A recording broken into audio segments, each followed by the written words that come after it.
Hello, in this video I'm going to show you how to get the token balance of any ERC20 token as well as the ETH coin. So as an example, this is the trade form on Idea Market, and you can see here that I have selected the DAI token and my balance is 364. And then if I choose ETH, you see there's a different balance. This is exactly what I'm gonna show you how to do, how to get the balance of these tokens, except the UI will not be this good. In the process of learning this, you will also learn how to use smart contracts in your front-end code, because in order to get the token balance, you have to use smart contracts. Also, just want to note that there is going to be a good amount of code in this tutorial, so I'm not going to type it all out. I'm just going to copy and paste it in from another project of mine. And if you want to do that, you can look in the description below for the GitHub repo or the blog tutorial. So starting off, just gonna start from a basic new Next.js project, and you probably don't really have to do this, but what I'm gonna do is create a source folder, and I'm gonna move pages as well as styles to it, and then we'll just create everything in the source folder. And the next thing that we should probably do is install everything. So pretty much all these packages you see here, you gotta install all that. And the next thing that we're gonna do is, in order to use smart contracts, in order to get token balances, we need to connect to a wallet, and then we can use the smart contracts. And I'm actually going to, for this tutorial, abstract that part. So in order to learn how to do that, you can check out my other video. Very simple example, how to connect to a wallet. But that is not in the scope of this tutorial. You should already know that one for this. So yes, I will skip past the creating of connecting to a wallet. Alright, so using the Web3 React library, we have a on-click on the button. When you click it, you connect to the wallet. And this just shows you if you're connected to a wallet, then say it. Otherwise, say you're not connected. And if you do yarn dev, open up the browser, you can now connect to a wallet. It's important to remember that currently this is not persisted. So if you refresh the browser, you're no longer connected. But then you can just connect again. Okay, cool. So to get the most simple example, the next thing we really need is a select box like this and text to show the balance of the token. So we can go ahead and do that part next. So in order to show a list of tokens, we need a list of tokens in the data, and there's going to be quite a bit of data that we need. So let's create a new folder and call it assets, and then we can create a new file and call this token list rinkb.json. So rinkb is a test network that we'll do mainnet too. Okay, here we go. So pretty much each object in this array is a token. It's got a name, it's got an address. So this address is used with the smart contract to get the specific token that you want.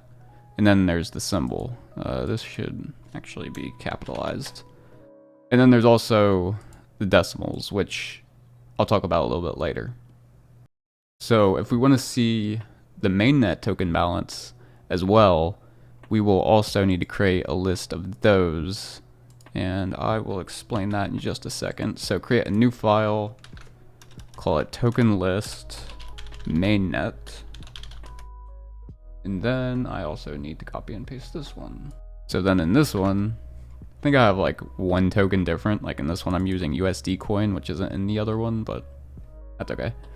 So, but the reason you have to have one for mainnet and one for ringfee is because the addresses will be different, because they're different smart contract deployments.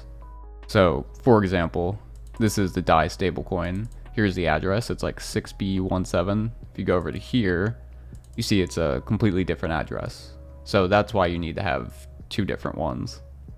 Now that we have that, go ahead and save it. And then we can use it in our index page here. Okay, so we import the token list here.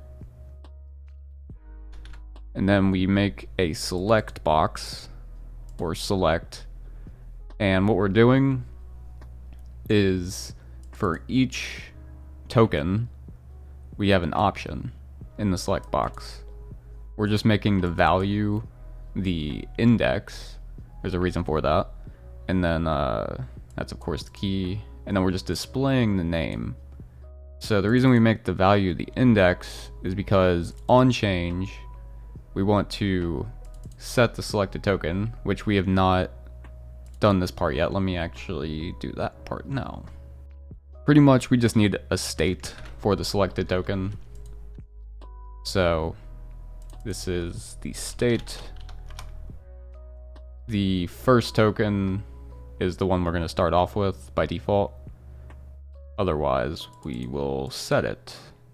Pretty much on change, we will set it to this token, which uses the index here to give us the correct token. Okay, cool. So we should be able to save that now. And you see, yeah, awesome. Select box is there. Can't really tell that the state is working correctly, but you will in just a bit. Now we can dive a bit deeper and actually get that token balance. So the first thing that we'll do, create a new folder, call it store, create a new file, call it contract store.js. And then this is where we are actually pulling the contract into the front end so that we can use it. So you see here, we got a function, get ERC20 contract. Takes an address and it takes a Web3 object.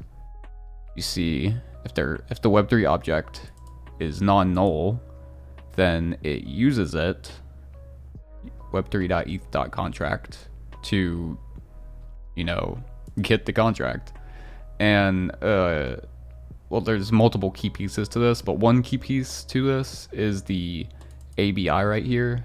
So we actually have not created this. Let's just go ahead and create it. So new file, ABI-ERC20.json. So anytime you're using a smart contract, there's going to be an ABI. Stands for like application binary interface. And you really don't even need to know what that is. But say you're using some smart contract that you didn't create, you can literally find this, like this specific one. Just Google ERC20 ABI, and then you'll find it, and you can copy it. And that is not it. One second.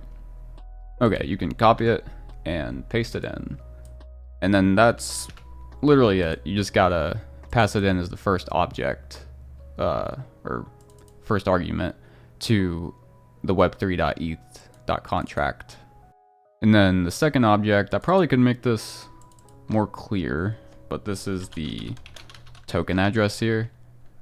So this is this right here. It's these. Also, I forgot to mention, you see that Ethereum here is 0. That's because it's not an ERC20 token. It is a coin. At least that's my understanding of it. I don't think I'm leading you wrong in telling you that, but yeah, I'm pretty sure that's right. So that's what that address is. And then the third argument, not even sure if it's needed, but I always put it in, just an object from, and then it's using the default account that's currently connected. Okay, so this gets the smart contract. The next part is kind of the hard part. So create a new folder, call it actions, and we want to create a React hook in order to get the actual balance for a token. So create usebalance.js. I'm going to paste this in, and it's a lot, and I'll just explain all of it. So first off, why even use a React hook is a valid question. If we go to our page here, we want to have like somewhere right here on the page, we want the balance of the selected token. So we could call like a method one time and get the first balance, but on anytime this changes, it's going to set state, and that's going to cause a re-render. And but pretty much when this new state is set, we also want that to change visually. So that's why we're going to use a React hook, because you can do exactly that. You can get the new balance each time a new token is set. So starting from the top, it's a component called useBalance, takes in a token address and decimals. This is the state, so the literal balance is right here, starts at 0. Here we are simply getting the connected wallet and the Web3 object. That's what library is. Then we have a use effect. I'm actually going to show this to you in a linear fashion. So down here, pretty much the only thing that's in here is one method, and it's called run, and it's executed right here. So then when that's executed, it goes to here, and it calls another method called getBalance. So then that takes you up here. So you can see that this one is returning a new promise. If the Web3 object is null, or if the token address is null, then return 0. Otherwise, we're going to continue on. And then this is where we're actually going to be calling our smart contracts. That's why you see it as a try catch block here, because the smart contract will throw an error, so if it messes up, so you need a try catch block. So if the token address is 0, which means it's the ETH coin, then we're going to use a different smart contract. This is actually built into web3.eth, and it's called getBalance. And all you do is just pass in the connected account to it. And that's pretty much it. We just return the value from that method. And if it's an ERC token, it goes here, and it's pretty much the same thing. A little bit different. We have to actually get the ERC20 contract by passing the specific token address and the Web3 object. So then, once we have the contract, we can call a singular method. So contract.methods.balance of, and then of course, again, pass in the account. And yeah. Compared to this one up here, there's like one extra step. You have to do .call, but then after that, it's just simply returning the value. So this next thing, I don't completely know how to explain it myself. I just know you have to do it. So when pretty much all smart contracts I've ever used return a big number, or they return like a hexadecimal number.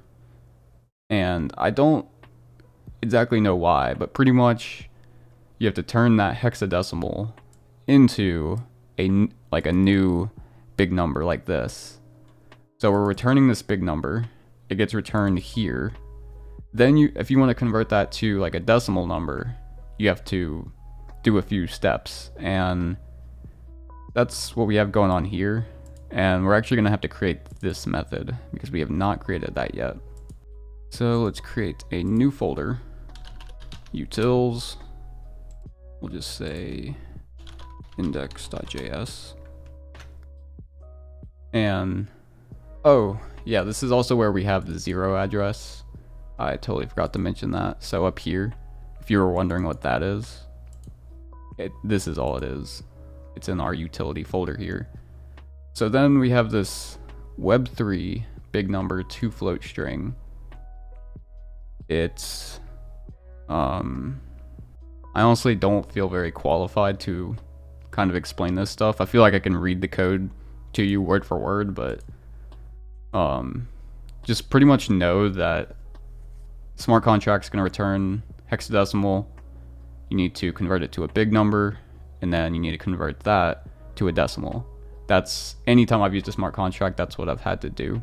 I don't know if that's the case for all of them, but it seems like it. So you need this utility method that converts a Web3 big number to a float string. And that's what we're using right down here. So once you get the balance, you do this. And this is what the decimals are needed for. So if we look at our token list again. So you see here that not all tokens have the same decimals. Most of the time they have 18, but sometimes like USD coin there's 6. And you can find this number on Etherscan if you just go to the token address, if you're ever wondering. And that's pretty important. So that's where right here is where the decimals are used. It's used in the process when you're converting it from that Web3 big number to a float string. So that's what this is doing. It converts it to a decimal, and then it sets the balance, and then that is return. And that's honestly like the meat of it. Now we just gotta kind of hook that up. So const balance equals, here is where we actually use our React hook, and it's going to take in the selected token dot address, and then selected token dot decimals. And if you're wondering like how does this get the new balance every time that a new token is selected, it's because we're passing in the selected token address in decimals, which then if you look at use balance, you see here that those are in this array, and this is the second argument to use effect. So use effect. So pretty much if one of these values change, it reruns this, and that's how we get a new balance every time. So now to show you that that is true, I can go here and say selected token dot name balance. Then we can just say balance. And then if we save,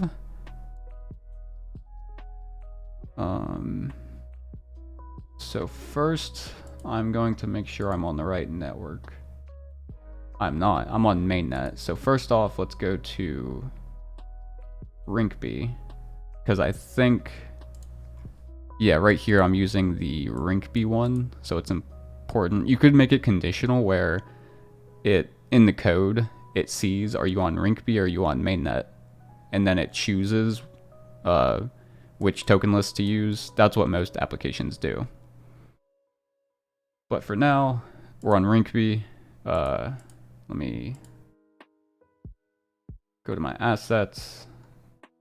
So you see that I have like over 2,000 DAI. I have over 1 ETH. So let's see if it can get that correctly. So we connect to wallet. Yep, the DAI stablecoin is correct. If we switch to ETH, that is also correct. Don't have any wrapped Ether. Don't have any of this one. And there you go. That's pretty much it. Although there is one thing I want to show you. This kind of tripped me up a bit. And I've already explained it, but I just kind of want to show you. So if I switch over to mainnet, and I go to DAI stablecoin, it says 0. But if I look in my wallet here, look, there we go. You see I have 364 DAI, but it's showing 0. That's because when it's hitting that smart contract, it's using the wrong one. It's using the Rinkeby addresses, which is causing it to not load correctly. If we wanted to get the mainnet, then we need to say mainnet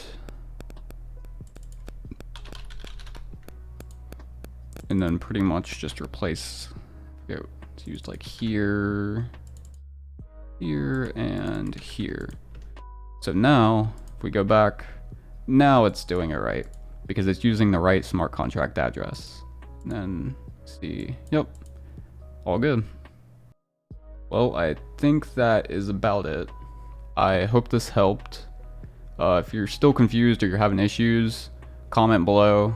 Check out the blog version of the tutorial. And if this did help, feel free to like and subscribe, and I will see you next time.